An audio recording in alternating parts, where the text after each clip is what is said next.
하나님께서는 우리를 기도를 통해서 부활의 자리로 부르셨습니다. 여러분, 그래서 우리가 주님 앞에 나아갈 때마다 주님 앞에 나가는 것은 우리가 부활하기 위해서 나아간다. 그런 믿음으로 우리가 주님 앞에 나아갈 때 우리의 기도를 통해서 하나님께서 주시는 부활의 새 창조의 은혜를 받을 수 있을 줄 믿습니다. 그래서 우리가 이 오늘 말씀처럼 여러 가지 근심이 있고 또 우리 마음에 어두운 그런 것들이 있지만 그러나 우리가 그런 가운데에서도 소망을 가지고 주님 앞에 나아갈 때 우리가 정말 크게 기뻐하는 그러한 부활의 자리 가운데로 나아가기를 간절히 소망합니다. 그래서 이 잠깐 근심하게 되지 않을 수 없으나 이 말씀처럼 우리가 세상 살아가는데 여러 가지 시험을 통해서 가운데서 이 근심할 수밖에 없는 그런 문제들을 피할 수가 없습니다. 그러나 문제는 그런 내가 문제들이 있을 때에 바로 거기에 주저앉아 있는 것이 아니라 나에게 참된 기쁨과 즐거움을 주시는 바로 그런 하나님을 소망하면서 주님 앞에 나아가는 것입니다. 그렇게 우리가 이제 시험이 닥친 것이 문제가 아니라 시험을 어떻게 극복하고느냐 이것이 문제인 거예요. 우리는 자꾸 이렇게 시험이 닥친 것과 시험에 빠지는 것을 이렇게 혼동할 때가 많습니다. 예수님께서는 분명히 시험을 받으셨지만 우리와 똑같이 시험 받으셨지만 그러나 그 모든 시험에 빠지지 않으시고 죄를 짓지 않으셨다 이렇게 이야기하고 있습니다. 여기서 우리가 분명히 알아야죠. 그래서 시험을 당하는 것과 시험에 빠지는 것은 다른 문제구나. 우리가 근심을 당하는 것, 여러 가지 시험 가운데 근심하는 것은 이 세상 살면서 피할 수 없는 일이지만 그러나 그 근심하게 되어도 거기에 그 근심에 빠지지 않고 내가 그 근심에서 벗어날 수 있다. 그렇게 믿어야 됩니다. 그것이 바로 하나님을 믿는 것이고 그것이 바로 예수님의 은혜를 믿는 것입니다. 그것이 바로 예수님께서 우리를 구원해 주셨다라는 사실을 믿는 것이죠. 그래서 이 주님께서 우리를 구원해 주셨다. 그렇게 믿어야 됩니다. 그래서 주님께서 그렇기 때문에 우리가 이미 우리에게는 그 구원이 주어져 있고 그래서 우리가 이제 그 주님 앞에 나가면은 그 구원의 자리 가운데로 얼마든지 나아갈 수 있다. 우리가 그렇게 믿어야 됩니다. 그것이 바로 부활을 믿는 것이죠. 예수님께서 우리를 구원해 주신 것을 세례를 통해서 우리가 또 물과 성령으로 거듭남으로써 주님께서 우리에게 영원한 하나님의 생명을 주셨어요. 영원한 하나님의 생명이란 것은 바로 부활의 생명입니다. 그래서 그것은 썩어질 씨로 된 것이 아니고 썩지 아니할 씨로 된 것이다. 썩지 않는 우리의 육신 지금 이 육신처럼 그냥 죽을 생명이 아니라 영원히 죽지 않는 그런 생명을 하나님께서 우리에게 주셨다는 겁니다. 나에게 이미 부활 생명을 주셨어요. 그러면은 그런 여러 가지 시험이 닥쳐올 때 그것들이 이제 죄와 사망의 권세인데 문제는 내가 그것을 이길 수 있는 힘을 나에게 주셨다. 이미 주셨다는 것을 믿어야 됩니다. 그래서 이 오늘 말씀에서 이야기를 하죠.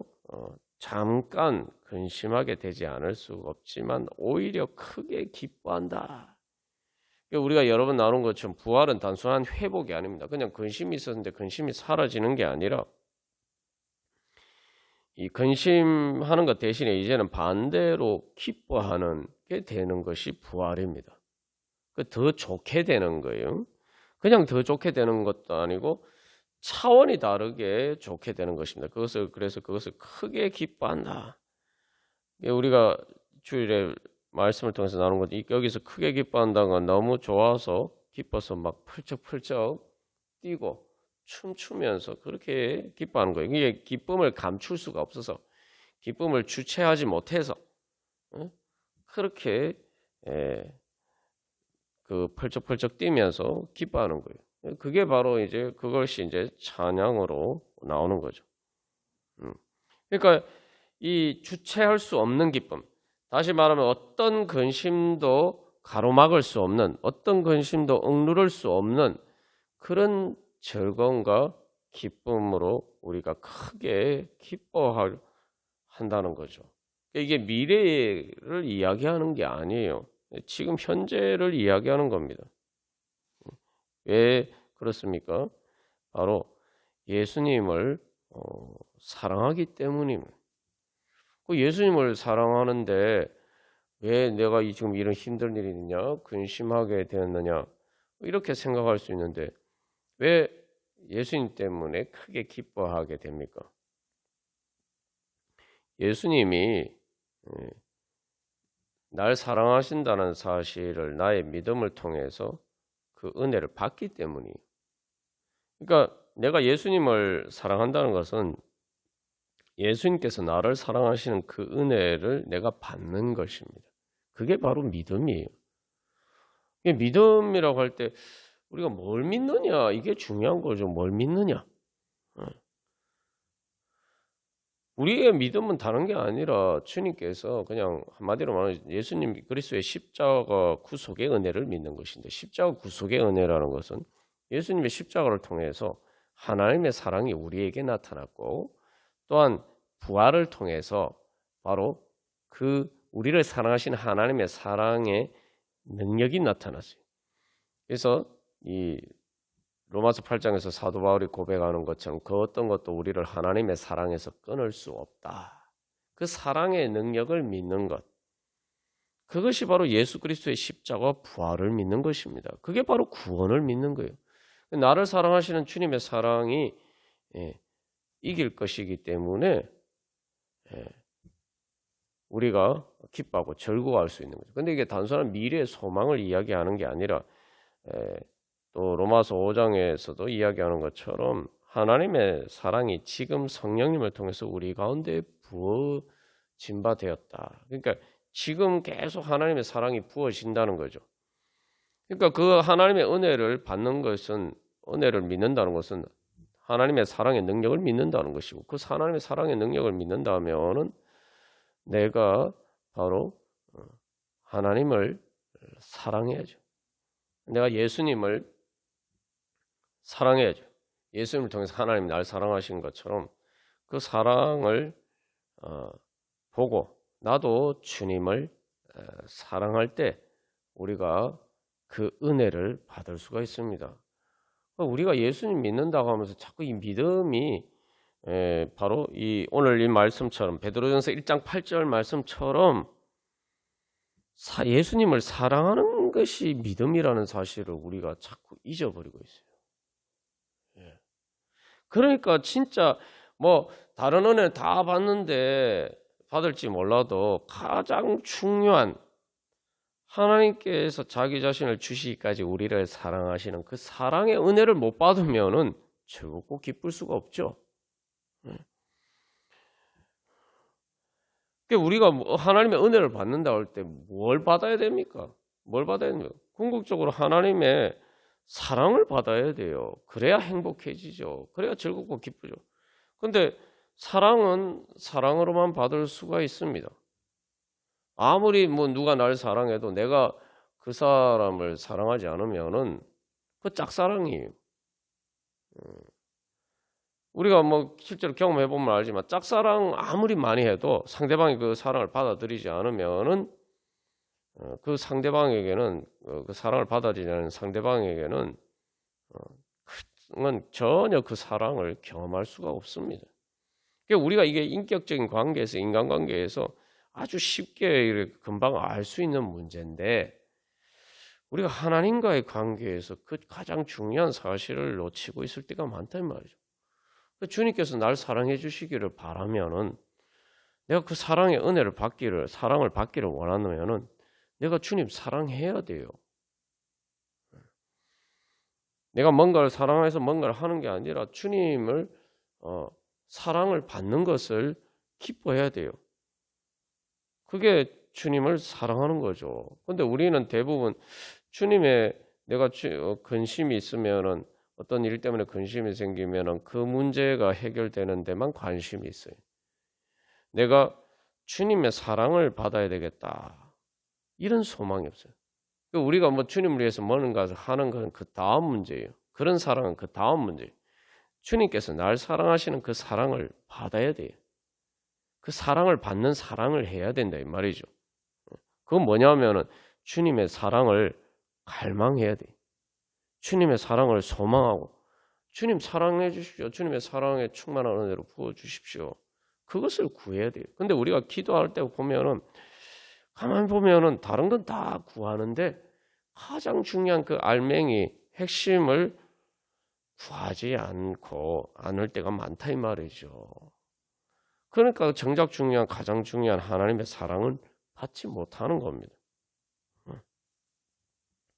그래서 주님이 날 사랑하기를 원하신다. 그리고 또 우리가 그 주님의 사랑을 바란다고 할 때에도 다른 것들로 주님의 사랑을 판단하죠. 근데 우리가 그것도 조금만 생각해 보면은 그게 사랑이 아니란 걸 알 수가 있어요. 사랑받는 게 아니란 걸 알 수가 있죠. 여러분 인간관계에서 어떤 사람이 날 사랑하는 사랑을 받는데 그 사람이 나한테 어떤 선물을 주냐, 나한테 돈을 얼마나 주냐, 나한테 얼마나 이익을 주냐, 이것으로 그 사람과의 관계를 판단하면 그 사람과는 그 사랑의 관계가 아니죠.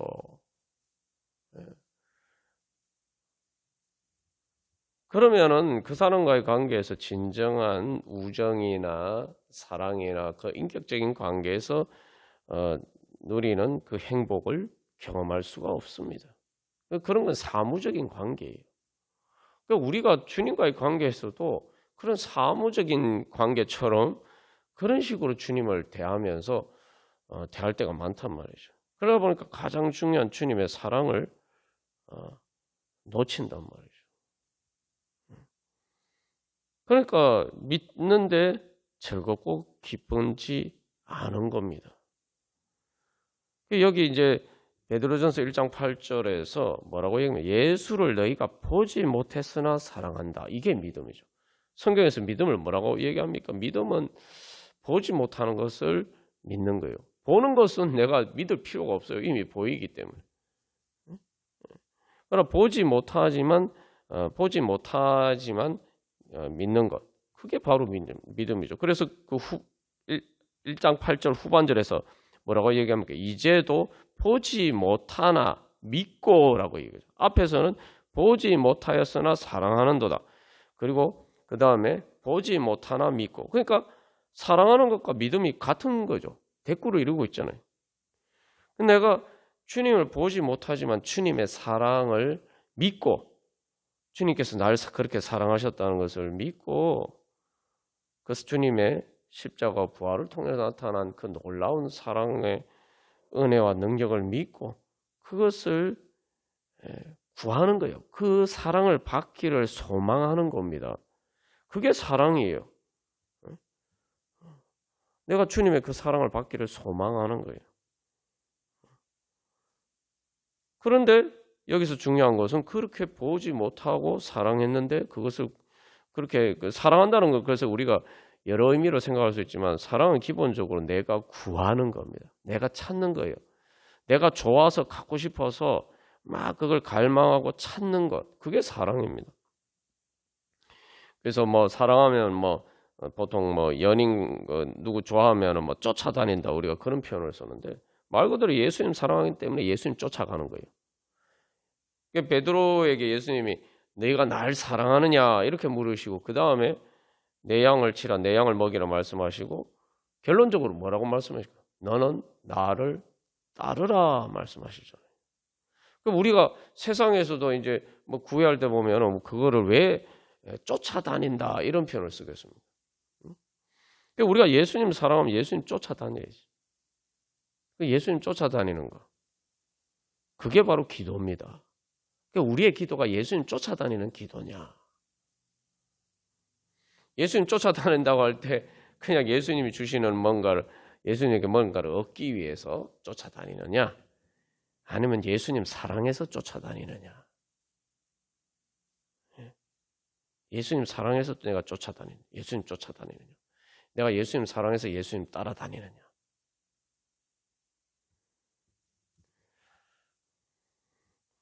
예수님 사랑해야지, 사랑해서 예수님을 쫓아다녀야지, 그게 예수님을 진짜 따르는 거죠.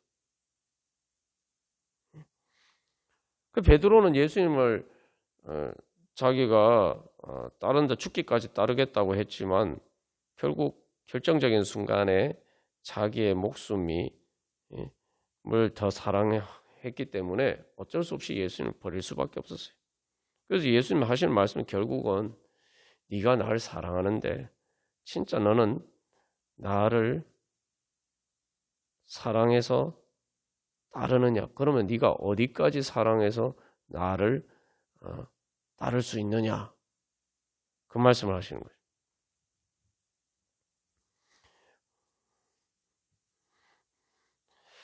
우리가 이런 관계 속에서 그래서 우리의 믿음을 다시 한번 점검해 봐야 됩니다. 그런데 우리가 기도하면서 주님 앞에 나갈 때도 예수님의 사랑을 갈망하면서 나가느냐, 아니면은 예수님이 주시는 다른 것만을 갈망하면서 나가느냐. 물론 예수님한테 우리가 기도할 때 여러 가지 우리의 문제들을 가지고 당연히 알아야죠. 그것을 또 주님께서 기뻐하십니다. 근데 여기서 중요한 것은 그래서 우리가 기도하는 것 자체가 하나님께 영광 돌려드리는 거예요. 여러분들 뭐 그런 일을 경험해 보셨지만 내가 잘 아는 사람인데 그 사람이 정말 힘든 문제가 있을 때 다른 사람한테는 얘기하는데 나한테만 얘기를 안 한다. 그럼 이게 괜히 소외감을 느끼죠.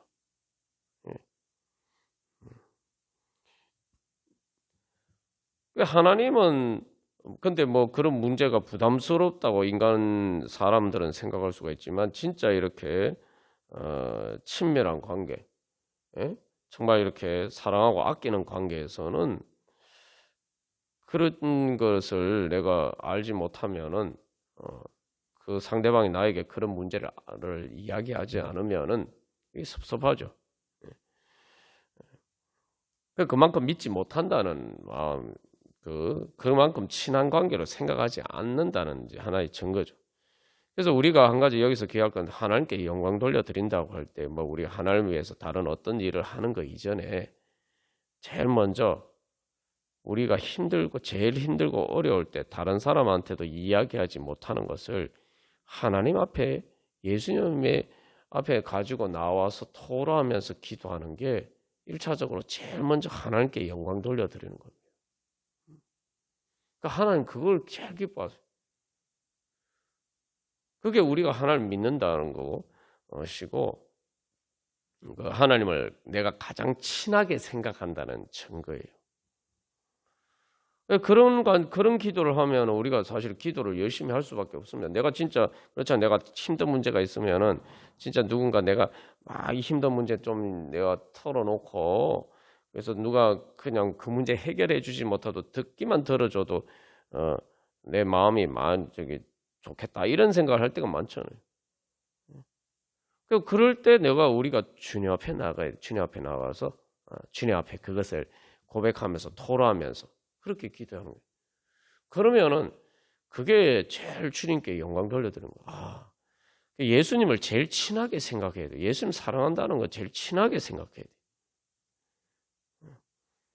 그게 다른 어떤 존재보다 예수님이 나에게 제일 친한 존재. 내가 예수님을 제일 믿고 의지한다는 믿음을 보이는 첫 번째 단계입니다.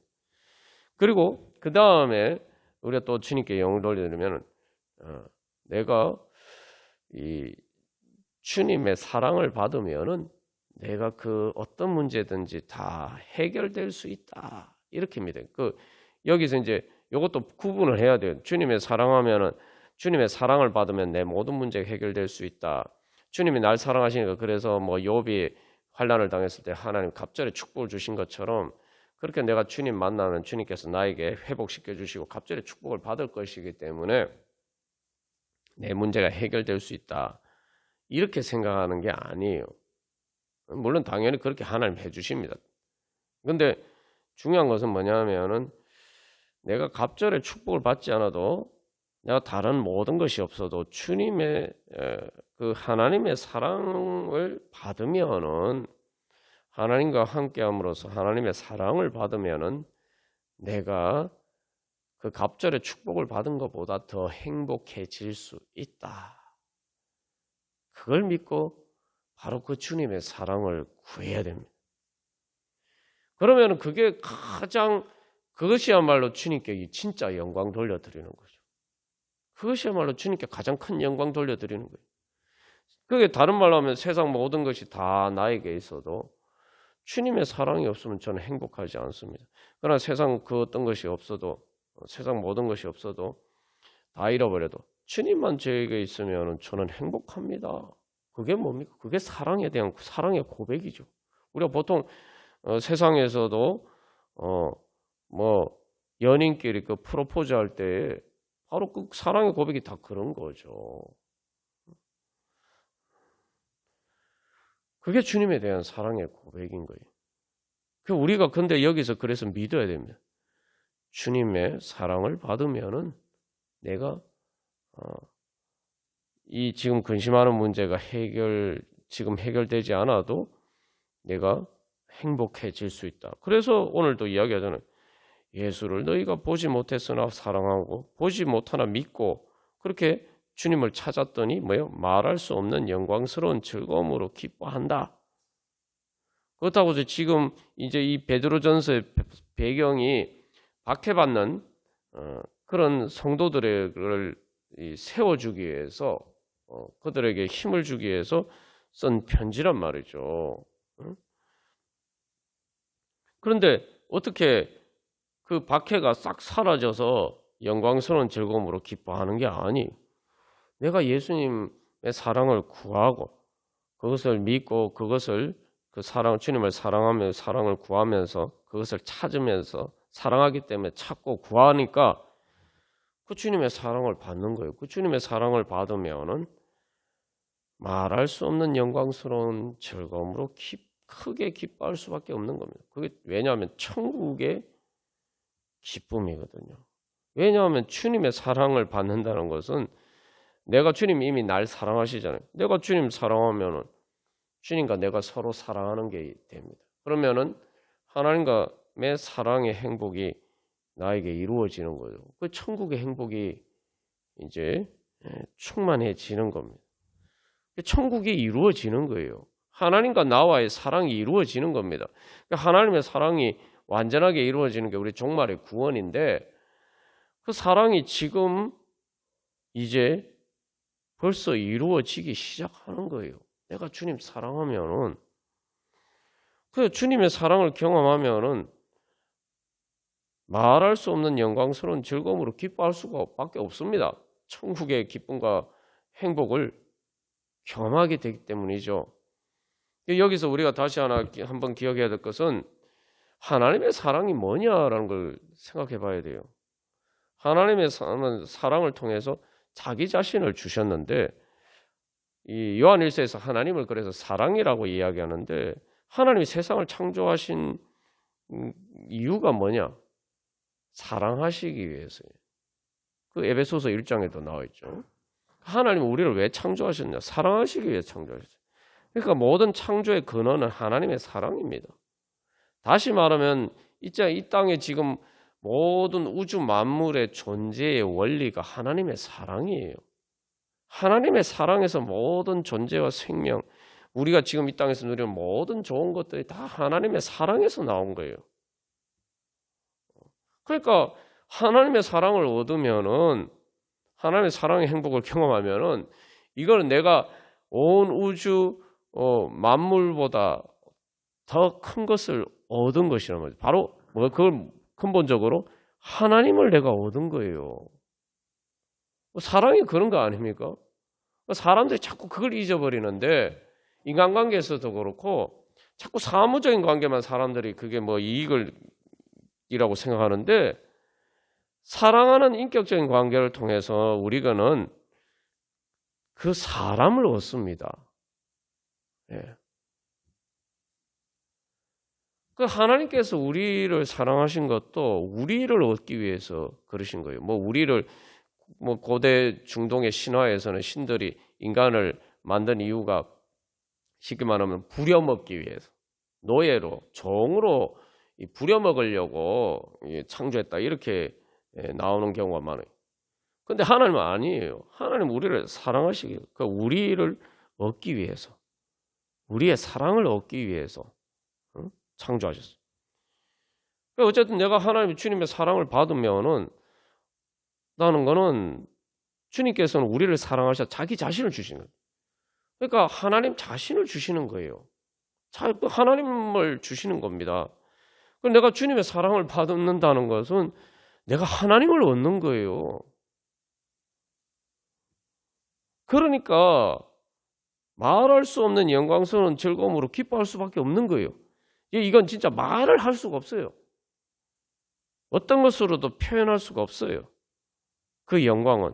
왜냐? 하나님이 날 사랑하신다잖아요. 하나님이 날 사랑해서 자기 자신을, 자기 자신을 주셨다는 거 아닙니까? 예수님이 우리를 위해서 십자가에 달려 돌아가셨다. 우리 다 믿잖아요. 그게 뭘 의미합니까? 하나님이 자기 자신을 주신 거예요. 우리는 예수님이 우리를 위해서 죽으신 예수님이, 그래서 우리는 그냥 하나님이 보내신 하나님의 사자가 아니라 성자 하나님 성부 하나님과 동일 본질이신 성자 하나님이라고 믿어요. 예수님의 생명까지 안고 주셨다는 것은 성자 하나님께서 자기 자신을 주셨다. 하나님과 성부 하나님과 동일 본질, 하나님의 본질을 우리에게 주신 거예요. 그래서 예수님 통해 성령 하나님을 우리에게 주셨다. 우리가 이것도 자꾸 놓치고 있는데, 성령 하나님을 주셨다. 성령을 선물로 주셨다. 성령, 그래서 우리는 삼위일체 하나님을 고백하는데, 성자 하나님이신 예수님이 성부 하나님과 동일 본질이고, 성령 하나님이 성자 하나님과 예수님과 성부 하나님과 동일 본질이라고 믿는 게 삼위일체 고백입니다. 성령님을 선물로 주셨다는 거, 하나님이 자기 자신을 우리에게 선물로 주셨다는 거예요.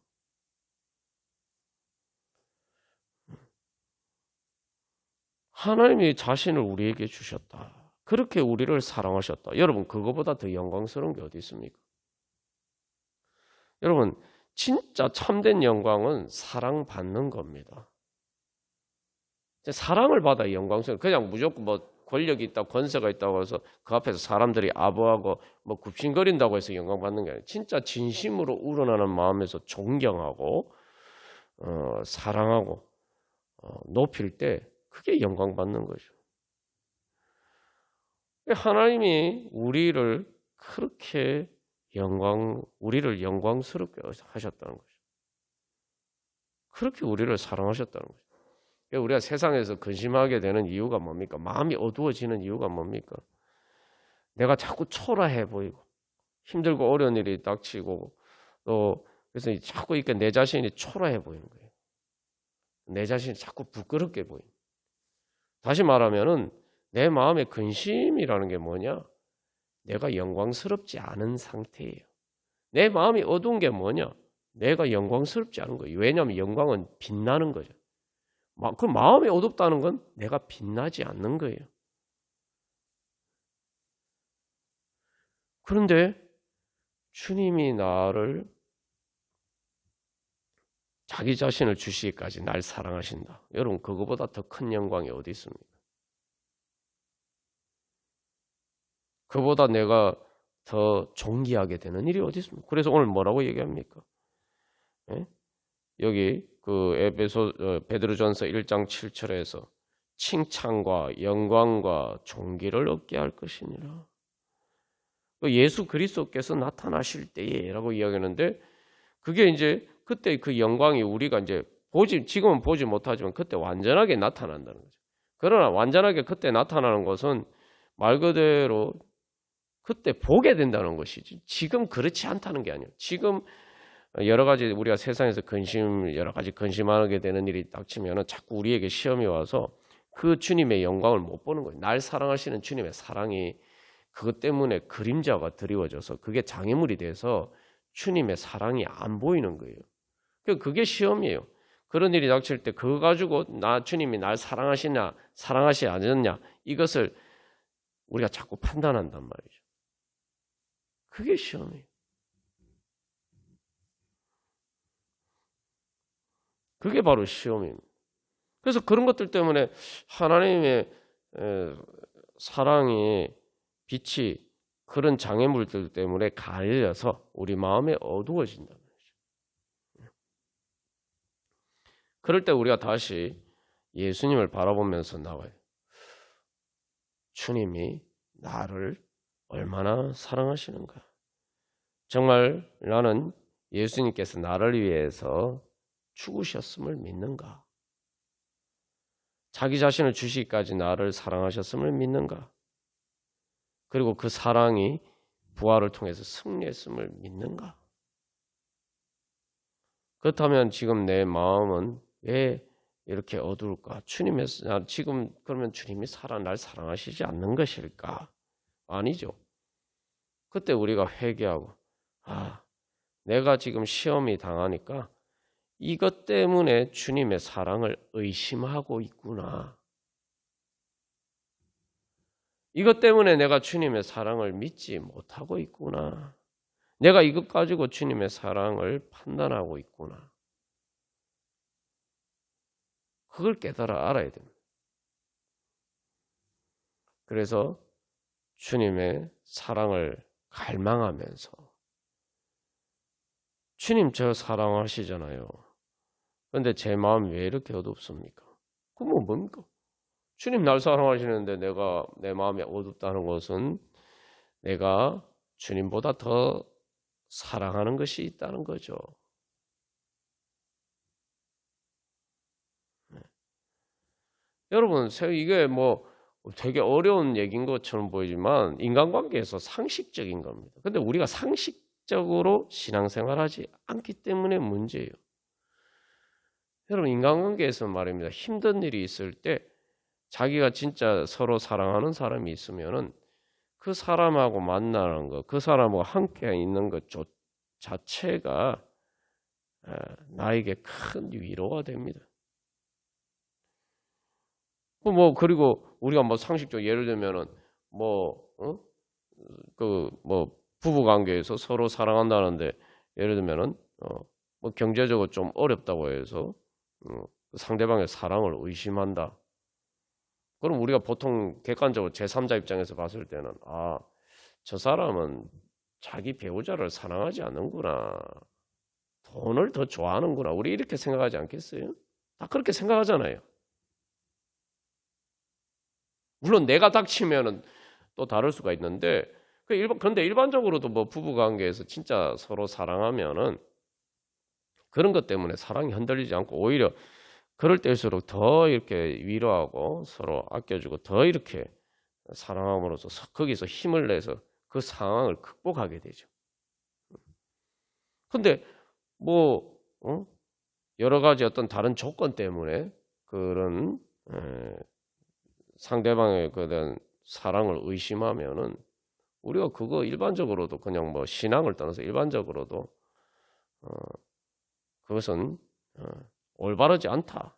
사랑하지 않는구나 이렇게 생각하는 거죠. 여기서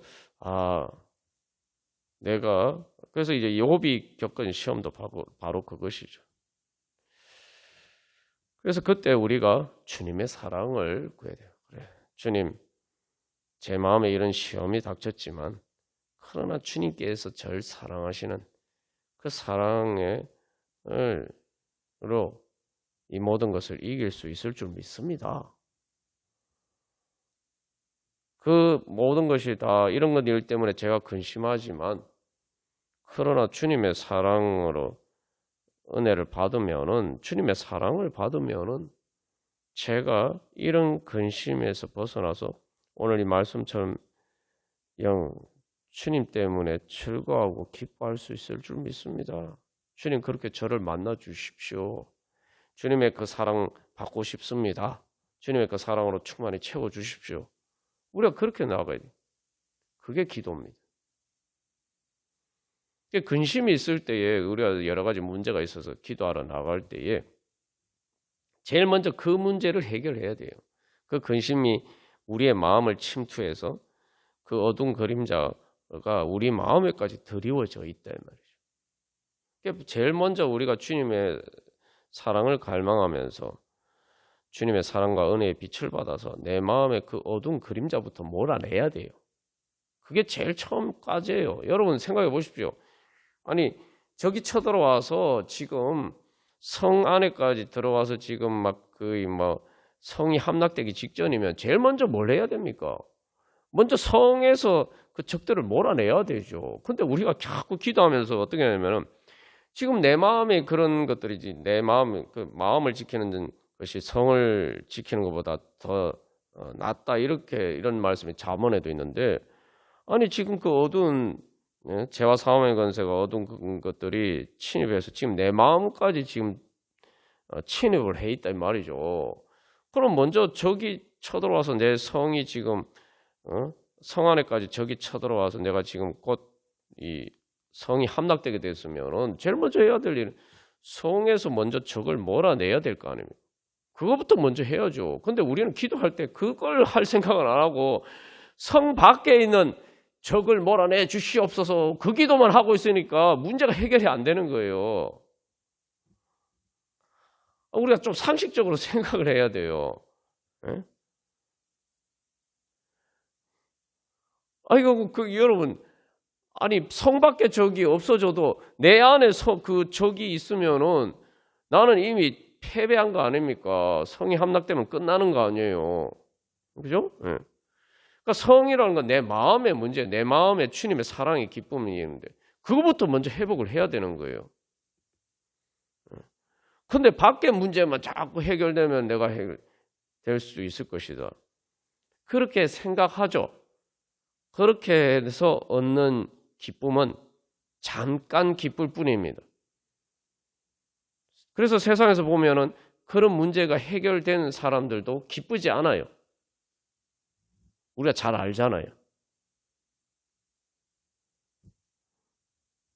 그런 문제가 해결되는 사람도 그런 근심이 없는 사람도 기쁘지 않아요. 즐겁지 않아요. 그러니까 자꾸 이상한 쾌락을 쫓아서 탐닉하고 아니면은 우울하게 되고 아니면 심지어 뭐 여러 가지 그런 그 불행한 문제들이 생긴단 말이죠. 그래서 여기서 그래 잠깐 근심하게 되는 게 문제가 아니라 영원히 기뻐하는 게 문제고 잠깐 우리는 잠깐 기뻐하는 그것만 자꾸 찾고 있어요.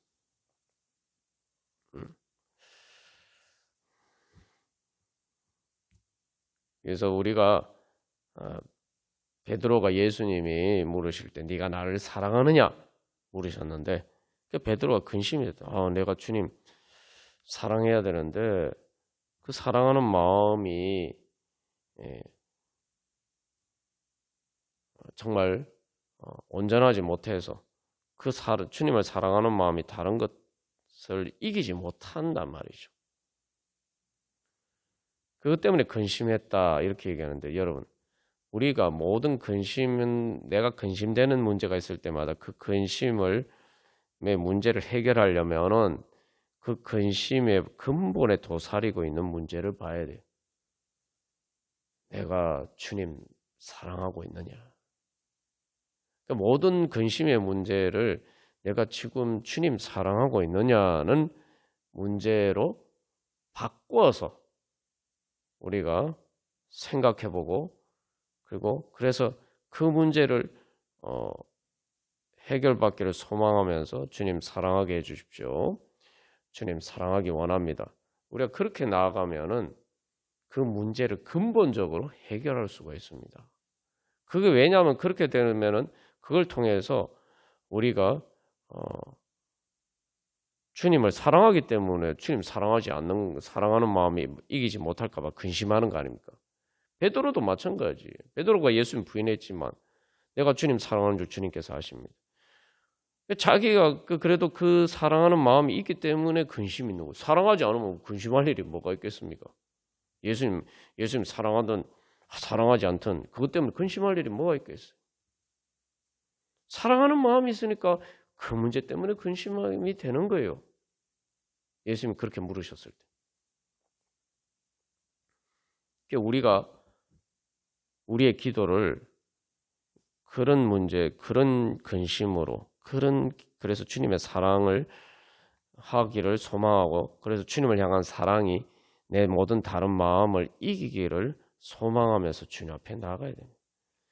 그렇게 바꾸어서 우리가 기도하면은 우리의 문제가 빨리 해결되고 근본적으로 해결됩니다. 왜냐하면 우리의 어떤 문제인데 예수님을 만나야 돼요. 예수님 만나야 문제가 해결될 거 아닙니까? 예수님 어떻게 만나느냐? 예수님을 그냥 예수님께 기도하면서 나가도 예수님 만나지만 예수님 제일 빨리 만나는 법은 예수님을 사랑하는 겁니다. 날 사랑하시는 예수님을 만나면은 문제가 제일 빨리 해결되고 근원적으로 해결되는 거예요. 근데 그 본질적인 것을 찾지 않고 하면은 자꾸 이게 주변부만, 그러니까 이게 기도가 어려운 거예요. 그래서 그렇게 구하면 이게 기도가 쉬워집니다. 왜냐하면 주님 절 사랑하시잖아요. 이걸 주장할 수가 있잖아요. 왜냐하면 주님이 날 먼저 사랑하신다고 말씀하셨으니까. 그 예수님이 네가 나를 사랑하느냐 이 말씀도 주님이 먼저 우리를 사랑하시니까, 베드로를 사랑하시니까 네가 날 사랑하느냐 물으시지. 베드로 사랑하지 않는, 우리가 일반적인 인간관계에서도 사랑하지 않는 사람한테 네가 나를 사랑한다, 당신 do you love me 이런 질문을 왜 합니까? 네가 나를 사랑하시면 너 나 사랑해 이 질문을 자기가 사랑하지 않는 사람한테 그런 얘기 뭐하러 합니까?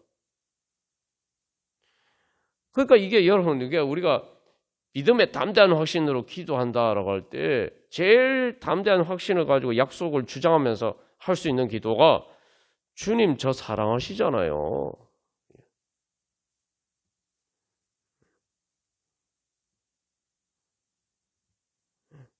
주님 저 사랑하시잖아요. 그게 믿음입니다. 그게 바로 그렇게 고백하면서 나가는 게 뭐예요? 그 약속을 주장하면서 나가는 게, 그러면 주님이 기뻐하시는 거죠. 그게 주님께 영광 돌려드리는 거죠. 주님의 날 사랑하시는 사랑을 인정하는 것이고, 그게 바로 나를 향하신 주님의 사랑을 바라보는 거예요. 그러면은 주님의 사랑의 빛이 나에게 비쳐 들어오기 시작하는 거예요. 주님을 봐야지 주님의 사랑과 은혜의 빛이 나에게 비쳐 들어올 거 아닙니까? 그 주님의 사랑을 어떻게 봐요? 주님 날 사랑하시지 않습니까? 주님 나 사랑하시잖아요. 그렇게 주장하면서, 그런데 왜 이렇게 마음이 어둡습니까? 저는 즐겁고 기쁘지 않습니까? 무엇이 가려져 있습니까? 주님 사랑하기를 원합니다. 주님 사랑과 은혜의 빛을 비추어 주시옵소서. 절 사랑하시는 주님 만나게 해 주시옵소서. 그렇게 기도하면서 나가면은 그게 바로 부활의 자리로 나아가는 것입니다. 우리가 여기서 그래서 왜 베드로가 그 예수님, 부활하신 예수님을 만나고 난 다음에 왜 요한복음 21장의 사건이 등장하는지 우리가 잘 봐야 됩니다. 요한복음 21장은 요한복음의 결론이죠. 부록이라고도 하는데 에피소드로 덧붙여졌다 이렇게 얘기도 하는데, 덧붙여졌든 어쨌든 간에 그건 편집에 의도가 있는 거죠. 여러분, 영화에서도 제일 마지막 장면이 제일 중요해요. 그렇잖아요? 영화의 제일 마지막 장면이 제일 중요하잖아요. 요한복음 21장은 요한복음의 제일 마지막 장면이고, 동시에 이 하나님의 섭리자들, 마태, 마가, 누가, 요한복음, 예수님과의 관계에 대한 그 복음서의 결론입니다. 복음서에 나타난 그 예수님, 이 땅에 우리를 찾아오신 그 예수님을, 우리를 위해서 십자가를 지시고 부활하신 예수님을 우리가 어떻게 하면 만날 수가 있느냐? 네가 나를 사랑하느냐? 그 질문에 우리가 앞에 서면은, 우리가 그리고 그 질문에 내가 대답하는 믿음으로 주님 앞에 나아가면은 우리가 바로 그 예수님, 복음서를 통해서 전해지는 바로 그 예수님을 오늘 지금 바로 여기 이 자리에서 만날 수 있을 줄 믿습니다. 그래서 우리가 그런 믿음으로 기도해야 돼요. 제가 그 예수님 만나고 싶습니다. 주여 오늘 만나 주시옵소서. 주님 사랑하기 때문에 저 주님 만나고 싶습니다. 절 사랑하시는 주님 저 만나고 싶습니다. 그래서 우리가 그렇게 기도하면서 나갈 때 그것이 바로 이 주님의 사랑을 향해서 나오고 우리 안에 있는 부활의 겨울론이 다시 한번 이제 따뜻한 부활의 봄이 되어서 하나님의 사랑과 은혜의 빛을 받아서 그것들이 터져 나올 것입니다. 그래서 그 부활의 겨울론이 터져 나오려면 빛을 받아야 돼요. 따뜻해져야 되잖아요. 어떻게 따뜻해집니까? 주님의 사랑을 받아야 돼요. 사랑의 빛을 받아야 돼요. 그 사랑을 간구하면서 우리가 나아가면은 되는 겁니다. 우리 찬송가 167장 우리 찬양 들으시겠습니다. 그래서 이미 주님께서 우리를 사랑하시는 그 사랑이 이미 우리에게 주어져 있기 때문에 우리에게는 항상 봄인 거예요. 이제 우리가 그 주님을 사랑을 갈망하면서 나아가면은 우리에게는 부활의 봄이 오는 것입니다. 그래서 이 167장 이 부활에 대한 찬양을 보면은 얼핏 보면 이게 그냥 예수님의 부활에 대한 그 찬양인 것처럼만 보입니다. 예수님 부활하신 날에 대한 찬양인 것처럼 보이는데, 그러나 이 찬양의 가사를 잘 보면은 이건 부활절에 부르는 찬양인데, 부활절이라는 게 예수님 부활하신 2000년 전에 그 단순히 그 부활절이 아니잖아요. 지금 우리가 부활하신 예수님을 찬양하는 거예요. 지금 부활하신 예수님을 만나는 것을 소망하면서 찬양하는, 그 부활하신 예수님을 만난 즐거움과 기쁨을 표현하는 게 부활절입니다. 부활절의 찬양이고, 우리가 주일 예배도 다 그런 거예요. 그래서 우리가 주일 예배도 부활절 예배의 연속이고, 그래서 우리가 항상 모든 예배, 주님 앞에 나갈 때는 무조건 우리가 부활을 소망하면서 부활의 자리로 나아간다. 그리고 그 부활의 자리라는 게 뭐냐면은 나를 사랑하시는 하나님의 사랑이 이겼다. 나를 사랑하시는 그 주님의 사랑이 모든 것을 이겼다라는 그 영광의 자리로 나가는 거예요. 그게 부활의 영광입니다. 그러니까 즐겁고 기쁠 수밖에 없는 거죠. 그래서 즐겁도다 이 날이라고 했는데, 이 날이라고 했잖아요. 이 날, 2000년 전에 예수님 부활하신 날이 아니라 지금 내가 주님 앞에 나가는 이 날, 이 시간에, 그죠? 그래서 사망 권세 깨고 하늘이 열렸다. 그래서 이게 이제 지금 단순히 예수님에 대한 얘기가 아니란 거죠. 오늘 로마서 6장 말씀을 예수 그리스도를 믿고 세례 받은 사람은 예수 그리스도와 함께 같은 모양으로 연합하여서 부활한다고 그랬잖아요. 예수님의 부활과 같은 모양으로. 그러니까 여기 1절 가사에 뭐라고 얘기합니까? 사망 권세 깨고 하늘이 열려. 그게 나하고 상관없는 일이 아니라 죽은 자가 다시 살아나와서 생명의 주 예수 찬송한다 얘기하잖아요. 여기 죽은 자가 예수님이 아니잖아요. 죽은 자가 다시 살아나와서 생명의 주 예수님을 찬송한다는 거죠. 우리를 얘기하는 거예요. 내가 죽은 자 같았지만 이 죄와 사망의 권세가 가득한 이 세상 속에 살아다 보니까 잠깐 근심하게 될 수밖에 없고, 정말 어떨 때는 너무 고통스러워 살아도 산 것 같지 않은, 진짜 죽은 것처럼 그렇게 됐을지라도 주님 앞에 나오면 내가 다시 살아난다는 거예요. 부활한다는 거예요. 내 안에 주님께서 주신 부활의 생명이 다시 일어나는 거예요. 그러니까 내가 잠깐 근심할 때는 내 안에 있는 부활의 생명이 마치 잠자는 것처럼 그렇게 눌려 있었는데 이제 다시 깨어나는 거예요. 주님 앞에 나와. 그래서 승리하신 주를 찬송한다. 그래서 그 영어 원문 가사에서는 지옥을 이기고 하늘이 이겼네. 지옥을 이겼다. 지옥. 여러분, 지옥을 이겼다는 게 우리가 뭐 예수 믿으니까 나중에 지옥 안 갈 거다 이것뿐만 아니라 내 안에 있는 지옥을 이겨야 됩니다. 내가 내 삶이 힘드니까 내 마음이 지옥처럼 될 때가 있잖아요. 그 지옥을 이겨야 돼요. 그 지옥을 이기고. 그래서 이 창조주 하나님에 대해서 이야기를 하고 있어요. 창조주 하나님, 창조주. 그 예수님이 통해서 모든 게 창조됐잖아요. 그래서 죽은 자가 다시 살아나와서 생명의 주 예수 찬송한다. 그래서 2절에 보면은 이제 이 큰 기쁨으로 즐거워 영광스러운 말할 수 없는 영광스러운 즐거움으로 기뻐하는 이유가 나오죠. 2절에 부활하신 주님 나타나시니. 이게 2000년째 부활하신 예수님을 얘기하는 게 아니에요. 2000년째 당연히 예수님 부활하셨죠. 근데 그 부활하신 주님이 내게 나타나셨다는 거예요. 내게 나타나시니까 세상이 갑자기 변하는 거예요. 주님의 부활의 영광의 빛이 비치니까 내 마음에 어둠이 싹 몰려가고 어두웠던 내 마음에 주님의 찬란한 영광의 태양의 빛이 주님의 사랑과 은혜의 빛이 환하게 비치니까 어둡던 가운데 감추어져 있던 천지 만물의 아름다운 것들이 드러나는 거죠. 여러분 우리 그렇잖아요. 뭐 요즘 얼마 전에 벚꽃이 막 만발하고 막 꽃이 만발했는데 밤 되면 안 보이잖아요. 컴컴하면 안 보이잖아요. 근데 아침이 돼서 이렇게 해가 떠오르면은 해가 찬란하게 비치면은 그 꽃들이 그냥 여러분 보시면 그 꽃도 보면은 날이 흐릴 때하고 햇볕이 찬란하게 비칠 때하고 빛이 다릅니다.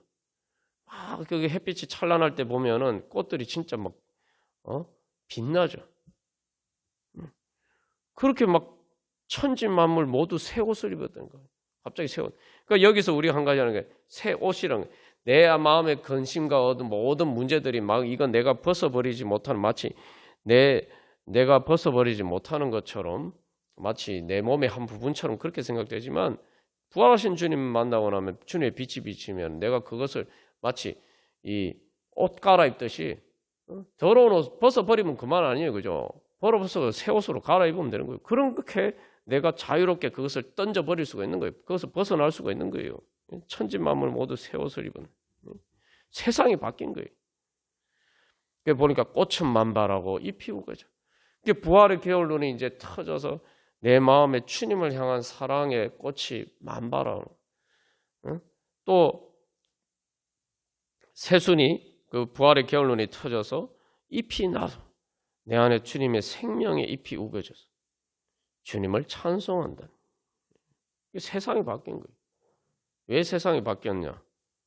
여러분 세상이 바뀐 걸 어떻게 알 수가 있습니까? 여러분 요즘 봄이 되어서 세상이 바뀌었잖아요.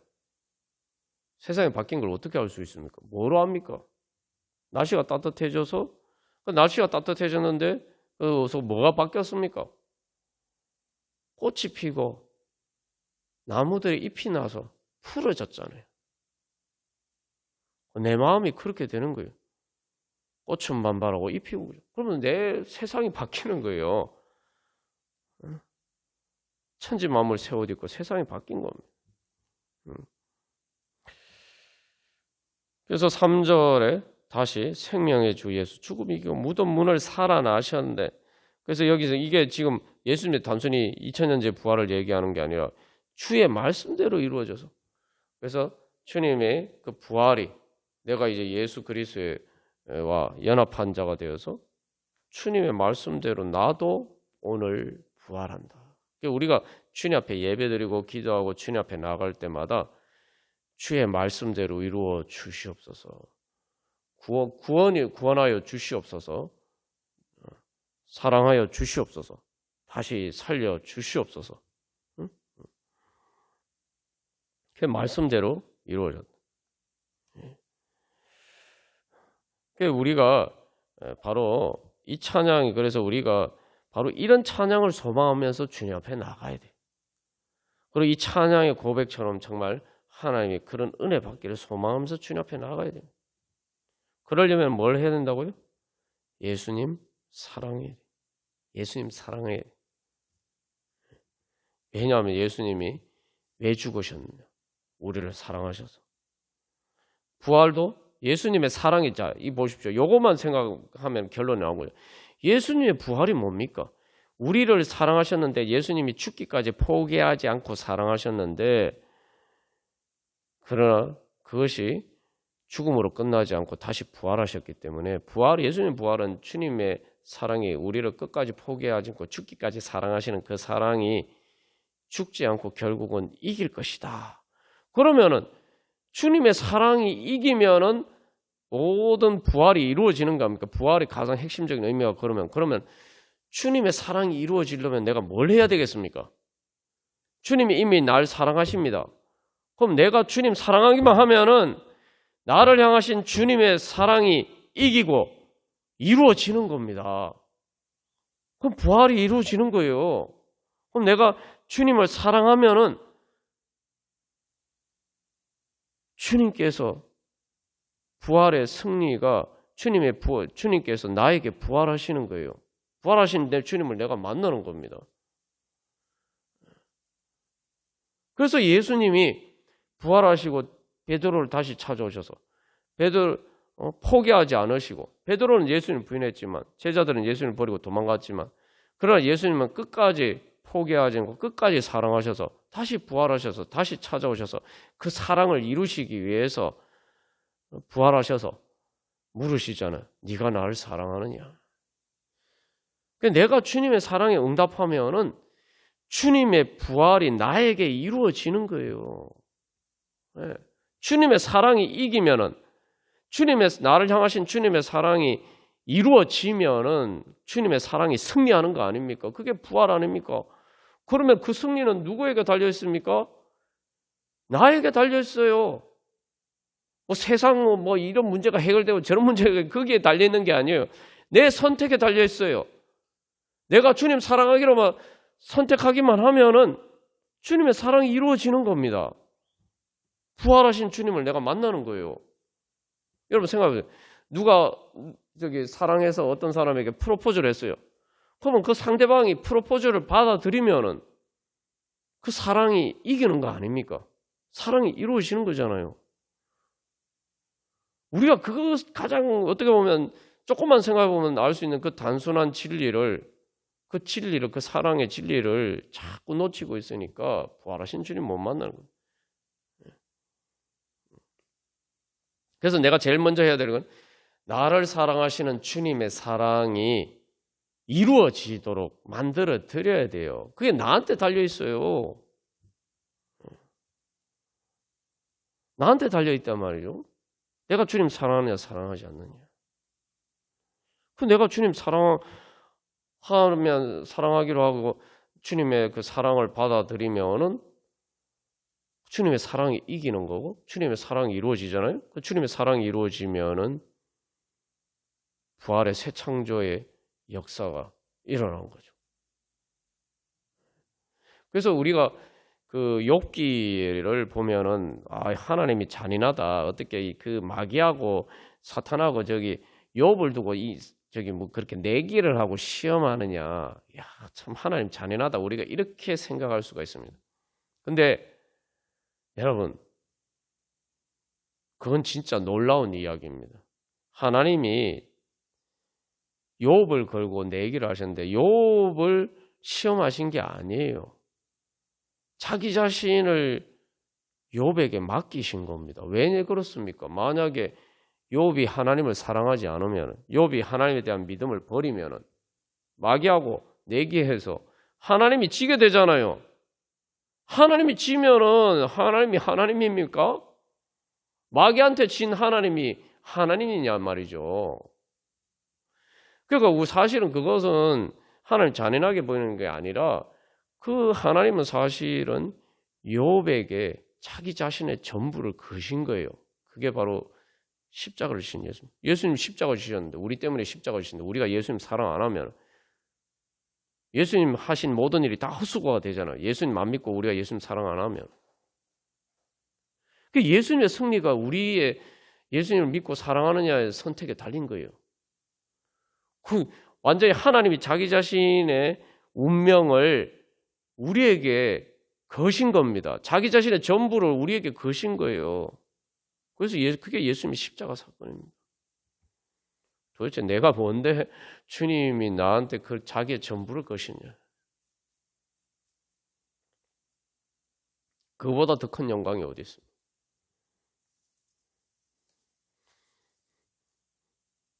끝까지 결국 그래서 욥은 하나님에 대한 믿음을 지켰고, 그래서 마지막에 하나님이 자랑스러워하시. 이 욥을 봐라.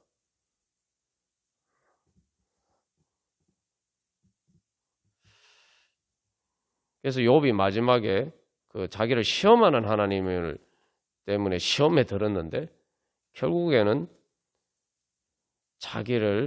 자신의 전부를 자기에게 거신 그 하나님을 만났죠. 그러니까 영광스럽게 되어서 말할 수 없는 영광으로 크게 즐거워하고 기뻐하면서 이제 주님과의 아름다운 사랑의 여정이 시작된 거죠. 우리가 그런 은혜 소망하면서 주님께서 저에게 모든 것을 거신 것처럼 저도 주님 사랑합니다. 그러니까 여러분, 이게 얼마나 복음입니까? 내 삶의 천국이 이루어지는 것이 오직 하나, 내 선택에 달려있다. 내 마음 먹기에 달려있다. 여러분 그거 믿으셔야 됩니다. 그게 예수님 믿는 거예요. 그러니까 믿음인 거예요. 이미 주님께서 다 이루셨고, 내가 주님 사랑하기만 하면은, 주님 사랑하기로 결단하고 주님의 사랑을 받아들이기만 하면은, 주님 사랑을 구하면서 나아가면은 그 내 선택에 따라서 하나님 나라가 이루어진다는 겁니다. 세상에 그 어떤 것도 세상에 우리가 선택한다고 할 수 없는 일이 대부분이 그렇죠. 근데 이것은 천국이 이루어지는 건 내 마음먹기에 달려있어요. 내 마음먹기, 그걸 다른 말로 하면 내 믿음에 달려있어요. 내가 주님 사랑하느냐는 것에 달려있습니다. 그러니까 이 얼마나 복음입니까?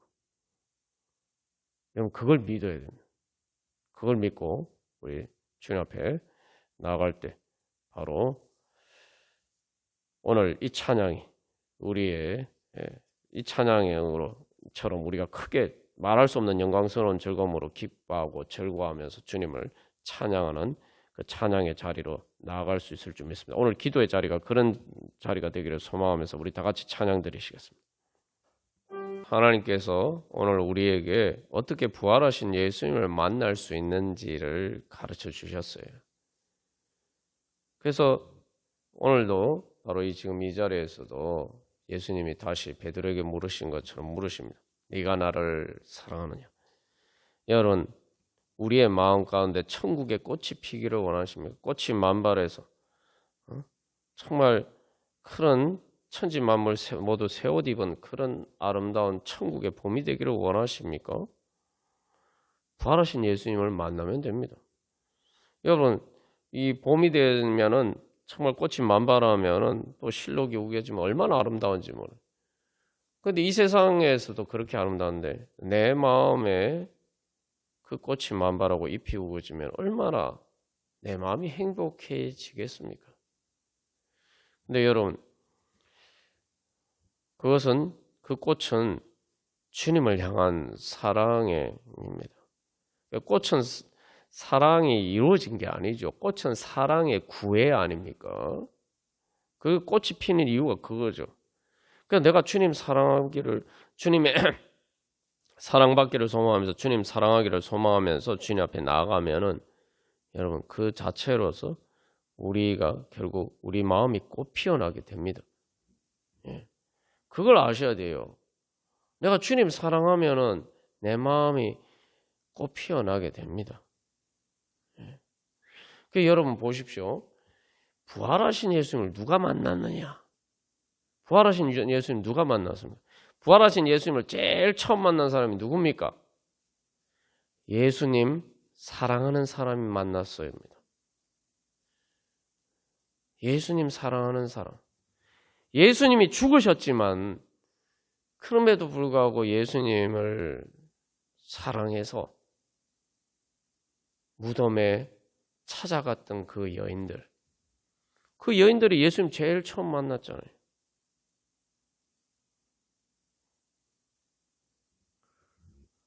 막달라 마리아가 예수님 때문에 울고 있을 때 왜 예수님 때문에 웁니까? 예수님 사랑하기 때문에 아닙니까? 예수님 사랑하는데 그 예수님의 죽으셔서 이제 예수님 없다고 생각해서 예수님 때문에 슬퍼서 우는 거 아닙니까? 사랑하니까 슬픈 거죠. 예수님 때문에. 그 막달라 마리아가 예수님 부활하신 예수님을 모든 사람들 중에 제일 처음 만났어요. 예수님 사랑해서 예수님 무덤을 떠나지도 못하고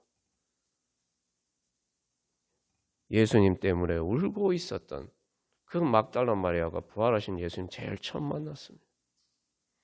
우리도 마찬가지입니다. 내 삶에 근심이 있고 여러 가지 그런 마음의 어두운 그림자가 드리워져서 마치 예수님이 나 옆에 안 계시고 예수님을 잃어버린 것처럼 그럴 때 우리가 그런 근심 때문에가 아니라 그런 문제들 가운데서 예수님을 만나지 못하는 것 때문에 예수님 내 옆에 안 계신 것처럼 생각되는 것 때문에 그래서 예수님 만나기를 소망하면서 그렇게 울면서 그렇게 주님 앞에 나아가면 예수님 만나고 싶어서 그렇게 주님 앞에 나아가면은 부활하신 예수님 만납니다. 우리가 그래서 베드로가 예수님 만난 것도 그렇죠. 베드로가 예수님 부인했지만 우리가 한 가지 알아야 돼요. 예수님 부인했지만 어떻게 했습니까? 닭 우는 소리 듣고 예수님 말씀이 생각나서 통곡하면서 울었죠. 예수님 사랑하는 마음이 있기 때문에. 결국 그 마음이 꽃이 피고 그래서 부활하신 예수님을 만나서 꽃이 피고 그래서 이제 그 마음이 열매를 맺어서 베드로가 죽기까지 예수님을 따를 수가 있게 된 것이죠. 그래서 예수님이 다시 그렇게 베드로가 예수님 때문에 울었기 때문에 비록 그가 예수님 부인했지만 예수님 때문에 자기 예수님 사랑하는 마음 때문에 울었기 때문에 예수님이 다시 베드로를 찾아오셔서 다시 예수님에 대한 사랑을 만회할 기회를 주셔서 네가 나를 사랑하느냐 다시 물어주셨죠.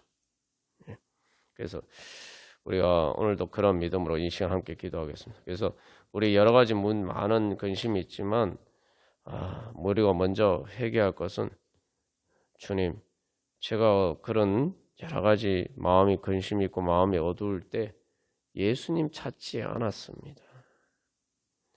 예수님의 사랑을 찾지 않았습니다.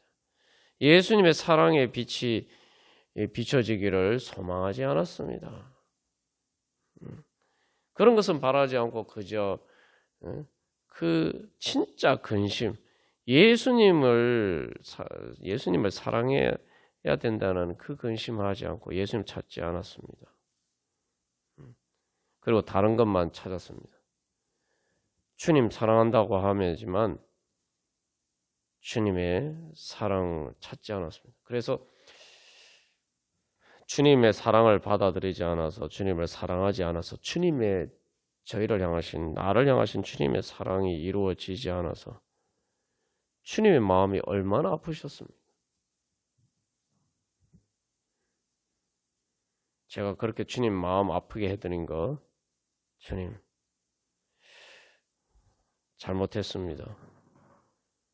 주님 그렇게 고백하면서 이제 회개하면서 진짜 주님 사랑합니다. 주님께서 저를 사랑하신 것처럼 저도 사랑합니다. 그러나 아직 제 마음이 주님 사랑하는 마음이 부족하오니 주님을 사랑하는 마음이 제 마음을 지배하게 하여 주시옵소서. 주님, 그래서 주님의 사랑의 꽃이 활짝 피게 하여 주시옵소서. 주님 사랑합니다. 주님의 사랑을 구합니다. 주님 사랑하게 하여 주시옵소서. 주님 사랑함으로 주님 사랑받게 하여 주시옵소서. 그래서 저를 향하신 주님의 사랑이 이루어지게 하여 주시옵소서. 그래서 주님의 사랑의 빛이 환하게 비쳐서 주님의 그 사랑의 능력으로 부활의 능력으로 모든 죄와 사망의 권세를 이기고 승리하고 이제 하나님 나라 이루어가게 해 주시옵소서. 제 마음과 제 삶 가운데 부활의 능력으로 주님과 내 사랑의 능력으로 주님 제 하나님 나라 이루어가게 하여 주시옵소서. 우리 함께 기도하겠습니다. 그래서 우리 마음에 그렇게 부활하신 예수님 만나고 그래서 우리 마음 가운데 주님의 사랑과 은혜의 빛이 환하게 비치면은 우리가 세상의 빛이 되는 거예요. 세상의 빛이 되는 겁니다. 근데 이게 이제 그 빛이 다른 데 있는 게 아니라 실제로 내 안에 빛이 있습니다. 예수님이 그래서 이 땅에 오셨을 때 그 예수님에 대해서 생명의 빛이다. 사람들 속에 있는 생명의 빛이다. 그 생명의 빛이 내 안에 있어요. 그러니까 우리가 세상의 빛이 되는 겁니다. 그러면 이제 우리가 주님께서 나를 부활시켜 주신 것처럼 이제 그렇게 또 다른 사람들도 부활시켜 주실 것이다. 우리는 그런 믿음으로 이제 살아가는. 그러면은 이 세상을 보는 눈이 달라지죠. 그 예수님이 우리를 어떻게 사랑하실 수 있었을까? 그런 관점에서 보셨기 때문이죠. 우리가 그 사울이 바울로 변화된 것도 그런 것 아닙니까? 말 그대로 부활하듯이 완전히 거듭나서 그렇게 그것을 소망하시면서 예수님은 그렇기 때문에 예수님은 우리를 사랑하시고 그래서 하나님은 우리를 그렇게 사랑하실 수가 있었던 것이죠. 우리가 이제 세상을 바라볼 때 예수님의 부활의 능력이 충만한 세상, 부활의 영광으로 충만한 세상을 바라보는 겁니다. 죄와 사망의 권세가 아무리 강해도 예수님의 그 권세가 예수님의 그 사랑의 능력이 더 크시다. 그래서 사도 바울이 고백한 것처럼 아무것도 우리 주 그리스도 예수 안에 있는 하나님의 사랑에서 끊을 수 없다라는 그런 고백으로 그런 영광 가운데 보는 거예요. 그래서 이제는 어둠일 때 내가 그 어둠이 이제 내 마음을 막 이렇게 몰려오는 게 아니라 반대로 어둠을 보면은 내가 빛을 비추는 거예요. 우리가 발상을 전환합니다. 막 어두운 그림자가 몰려온다 이렇게. 그거는 어두운 그림자가 몰려오는 것은 당하는 것은 내 안에 빛이 없을 때 그런 거죠. 내 안에 빛이 있으면은 어둠이 몰려오면 오히려 어둠이 없어지는 거죠. 주님께서 우리에게 그런 빛을 주셨고 그런 부활의 생명을 주셨습니다. 그래서 이 164장 1절 예수님 부활했으니까 만민 찬송하여라. 그러니까 이제 나만 찬송하는 게 아니라 만민이 모든 사람들이. 그래서 이 2절에서 대속하신 주 예수 선한 싸움 이겼네라고 얘기했는데 이 원문 가서에는 그 죽음만 너에 쏘는 것이 어디 있느냐. 그래서 예수님께서 모든 이들을 구원하셨다. 그래서 3절에도 마귀 권세 이긴 주 왕의 왕이 되셨네. 높은 이름 세상에 널리 반포하여라. 그래서 예수 그리스도께서 하늘 문을 여시고, 그죠? 낙원을 여셨다. 낙원의 문을 여셨다. 사랑의 구속의 역사가 이루어졌다. 그래서 4절에 뭐라고 보면 우리 부활하겠네. 우리 부활하겠네. 예수님 부활로 뭐 그치면 무슨 소용이 있습니까? 그게 우리의 부활이 되죠. 오늘 로마서 6장에서도 예수 그리스도 앞에 세례를 받은 자는 그의 죽으심과 같은 모양으로 연합한 자가 된 것처럼 부활에도 같은 모양, 예수님이 부활하신 것처럼 우리도 부활했던 거죠. 그래서 우리 부활하겠네. 부활 생명 되시니 우리 부활하겠네. 그래서 그 예수님처럼 우리도 부활하고. 예수님이 그래서 여러분 우리 다시 한번 기억할 건 교회는 그래서 예수 그리스도의 몸이라고 하거든요. 예수 그리스도의 몸이라고 할 때 그것은 바로 부활하신 예수 그리스도의 몸이에요. 그러니까 교회가 막 이렇게 막 망가지고 십자가에 달리신 예수님의 몸처럼 피투성 우리의 죄와 부족함 인간들의 교회를 이루고 있는 인간들의 부족함과 연약함 때문에 피투성이가 된 것처럼 보여도 예수님의 부활 생명이 교회 안에 역사하시기 때문에 그런 교회를 죽어가는 것, 때로는 죽은 것 같은 교회를 다시 일으키셔서 그것을 통해서 만민의 생명을 구원하시고 그래서 오늘과 같이 땅끝까지 복음이 전파되게 해주시고 수많은 사람을 살리셨습니다. 교회가 죽은 것처럼 보였지만 또 제가 사망 악한 건 제가 교회를 죽이려고 했지만 그러나 교회는 부활해서 하나님 나라를 오늘같이 이루어 가고 있고 오늘도 그렇게 하나님께서 우리 가운데 역사하십니다. 우리는 바로 그런 예수 그리스도의 몸의 지체예요. 우리 교회는 예수 그리스도의 몸입니다. 부활하신 예수 그리스도의 몸입니다. 우리가 그것을 믿고 바로 우리는 부족하지만 우리 가운데 바로 부활하신 예수님께서 역사하신다. 그 부활의 능력으로 역사하신다. 우리는 그것을 믿고 이제 그러면은 내가 어떻게 주님의 그 부활하신 주님의 너는 나를 사랑하느냐? 라는 물으심에 우리가 어떻게 답하면서 주님 따라갈 것인가? 우리는 그것만 생각하면 되는 거죠. 우리가 그런 소망을 가지고 우리가 그런 세상의 빛이 되고 부활의 역사 이루어가는 그런 하나님의 교회 되기를 소망하면서 우리 찬송가 164장 찬양 드리시겠습니다. 여러분 예수님의 부활을 믿는 믿음으로 우리가 주님의 일을 해야 됩니다. 여러분 전도도 마찬가지고 양육도 마찬가지고 모든 일을 교회 일은 부활의 관점에서 바라보고 해야 됩니다. 여러분 예수 안 믿는 사람 전도하는 것도 뭡니까? 영이 죽은 사람을 거듭나게 하는 거 아닙니까? 여러분 말 그대로 죽은 사람 살리는 겁니다. 죽은 사람 살리는 거예요. 죽은 사람 살리는 일을 우리가 어떻게 하겠습니까? 그냥 우리는 주님 사랑하면서 부활하신 예수님 따라가는 거죠. 예수님이 우리를 통해서 우리의 교회의 머리 되신 예수님이 우리를 통해서 부활의 역사를 이루어 가십니다. 그래서 베드로와 제자들과 바울과 수많은 믿음의 선진들이 바로 그 부활하신 예수님을 믿고 그래서 죽기까지 예수님을 따르고 복음을 전하는 가운데 바로 부활의 역사가 일어나서 오늘 그래서 내가 지금 예수 믿는 사람이 돼 있잖아요. 그럼 여러분 부활을 멀리서 찾을 게 아니에요.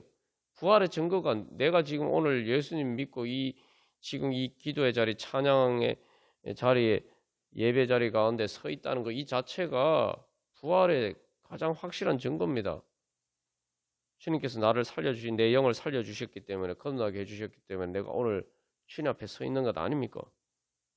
이거보다 더 확실한 증거가 어디 있습니까? 그 부활의 증거가 지금 나에게 있는 거예요. 내 자신이 예수 믿고 있는 내 자신이 부활의 가장 큰 증거입니다. 우리가 그런 믿음으로 이제 또한 그래서 모든 것을 이제는 부활의 관점에서 바라봐야 돼요. 그래서 잠깐 우리가 여러 가지 실망서 사람에 대해서 실망하고 또 절망할 수 있지만 주님께서 그럼에도 불구하고 내가 주님을 그렇게 실망시켜드리고 베드로가 예수님을 부인한 것처럼 그렇게 내가 주님을 실망시켜드렸을 때 주님께서는 어떻게 하셨나? 끝까지 포기하지 않고 나를 사랑하셨고 우리를 사랑하셨습니다. 그래서 요한복음 13장에도 예수님이 자기 사람들을 사랑하시되 끝까지 사랑하셨다. 끝까지 언제까지요? 예수님의 사랑이 이루어질 때까지. 예수님의 사랑이 승리할 때까지. 포기하지 않고 예수님의 사랑이 실패한 것처럼 보이고 예수님의 사랑이 헛수고가 된 것처럼 보여도 예수님의 사랑이 지옥의 고통이 되어서 그 사랑이 이루어지지 않아서 지옥의 고통이 된 것처럼 보여도 그래도 예수님 포기하지 않고 우리를 사랑하셨고 그래서 그 예수님의 사랑이 이루어질 때까지 예수님은 포기하지 않고 우리를 사랑하십니다. 그 사랑 때문에 우리가 오늘 여기 이 자리에 있는 거죠. 이제 우리도 그 주님과 따라서 그렇게 사랑하면서 또 우리가 주님의 뒤를 따를 때 우리를 통해서 또한 주님께서 그 부활의 역사를 이루어 가실 줄 믿습니다. 그런 은혜 소망하면서 이제 우리 시간 기도하겠습니다. 그래서 우리 모든 성도들이 나를 포함해서 우리 모든 성도들이 주님 바로 그 부활하신 예수님 새롭게 만나게 해주시고 베드로가 예수님 만나서 네가 나를 사랑하냐 물으시고 그 다음에 너는 내 양을 치라, 내 양을 먹이라 말씀하셨잖아요. 이제 주님 사랑하는 마음으로 그래서 우리가 주님의 뒤를 따르고 주님 세상의 빛이 되고 그래서 사람들을 위해서 기도하고 또 그렇게 사랑하는 가운데 그 주님의 부활의 역사가 우리를 통해서 우리 교회를 통해서 이 땅의 교회들을 통해서 나타나게 하여 주시고 하나님 나라의 새 창조의 역사가 이루어지게 하여 주시옵소서. 세상의 모든 어두운 것들 가운데 우리가 참 인간적으로 보면 절망하고 실망할 일이 많지만 그러나 주님께서는 그 가운데서 끝까지 포기하지 않고 사랑하시고 역사하신 그 주님 따라서 주님 우리도 주님 따르기를 원합니다. 그래서 주님 그 모든 죄와 사망의 권세 어둠을 이기신 부활하신 주님을 바라보게 해주시고 그 주님의 능력이 우리를 통해서 나타나게 하여 주시옵소서. 그래서 우리를 통해서 많은 사람들이 또 부활하게 하여 주시옵소서. 우리 함께 기도하겠습니다. 주님께서 부활하신 주님께서 끝까지 포기하지 않고 우리를 사랑하시고 그렇기 때문에 그 사랑이 이루어질 줄 믿습니다. 반드시 이루어질 줄 믿습니다. 그래서 우리가 그 사랑을 믿고 이제 주님의 사랑을 따라가야 돼요. 그래서 주님께서는 너는 나를 따르라 베드로에게 말씀하셨는데 이제는 우리가 주님의 사랑을 따라가기를 소망합니다. 또 우리가 그렇게 주님께서 나를 끝까지 포기하지 않고 사랑하신 것처럼 또 우리가 그렇게 주님을 따라서 사랑할 때 우리를 통해서 주님께서 부활의 새 창조의 역사를 이루어 가실 줄 믿습니다. 이제 예수님의 부활을 믿는다는 것은 부활의 승리가 확정됐다는 걸 믿는 거예요. 주님의 사랑이 무조건 이기게 되어 있습니다. 승리가 보장된 거예요. 그건 다른 말로 하면 이미 봄이 온 거예요. 부활의 봄이 이미 온 겁니다. 그래서 주님께서 거듭나게 하셔서 나에게 부활 생명을 주셨고 부활의 겨울 눈을 이미 주셨어요. 내가 그 부활의 봄이 이미 왔기 때문에 주님을 향해서 나아가면은 부활의 눈이 내서 꽃이 터져 나오고 새 잎이 푸른 잎이 터져 나올 것입니다. 그래서 꽃이 만발하고 잎이 무성한 그러한 천지만물 새 옷을 입는 그런 이렇게 변화가 되는 일들이 이미 주어져 있는 거예요. 나는 주님의 음성을 듣고 이제 나아가면 됩니다. 그래서 이 나의 사랑하는 자의 목소리 듣기 위한 이 아가서 2장 10절에서 14절 말씀을 찬양하는 것인데 그 찬양이 그거죠. 그 노래가 이미 봄이 왔다. 그러니까 더 이상 차가운 비 내리는 겨울이 아니다. 이미 비도 겹쳤고 겨울도 지나고 봄이 왔다. 이제 나의 사랑 나의 어여쁜 자 일어나 함께 가자. 그 바위 틈 근데 아직도 뭐 차가운 비 내리는 겨울인 것처럼 바위 틈 은밀한 곳에 그렇게 숨어 있지 마라. 우리가 주님의 그거 숨어 있지 말고 주님의 사랑의 음성을 듣고 이제 주님의 손을 붙잡고 일어나 함께 가면은 됩니다. 근데 자꾸 우리가 세상에 여러 가지 근심이나 어두운 일들이 있으면 자꾸 숨으려고 해요. 바위 틈 은밀한 곳에 숨어 있는다고 무슨 해결이 됩니까? 더 외롭고 힘들고 고통스럽죠. 그럴 때마다 우리는 주님의 음성을 듣고 주님의 음성에 응답하면서 나가요. 그래서 나의 사랑하는 자의 목소리 듣기 원한다. 우리가 주님 앞에 기도하면서 나아가는 우리의 소리를 주님께서 듣기를 원하십니다. 그러면 우리가 주님 사랑하는 마음으로 그렇게 나아가면은 주님의 사랑을 구하면서 그렇게 주님 앞에 나아가면은 주님의 사랑이 이루어질 줄로 믿습니다. 그래서 나의 사랑 나의 어여쁜 자 일어나 함께 가자. 우리가 늘 예배 자리나 기도 자리나 주님 앞에 나아갈 때마다 바로 이 주님의 음성 너는 나를 사랑하느냐? 나의 사랑 나의 어여쁜 자야 일어나 함께 가자 라는 그 주님의 음성에 응답하는 믿음으로 우리 주님의 손을 붙잡고 주님과 함께 부활의 아름다운 봄을 향해서 나가기를 간절히 소망합니다. 우리의 기도 자리가 바로 그런 자리가 되기를 소망하면서 우리 다 같이 찬양하고 우리 각자 기도 제목을 가지고 기도하겠습니다.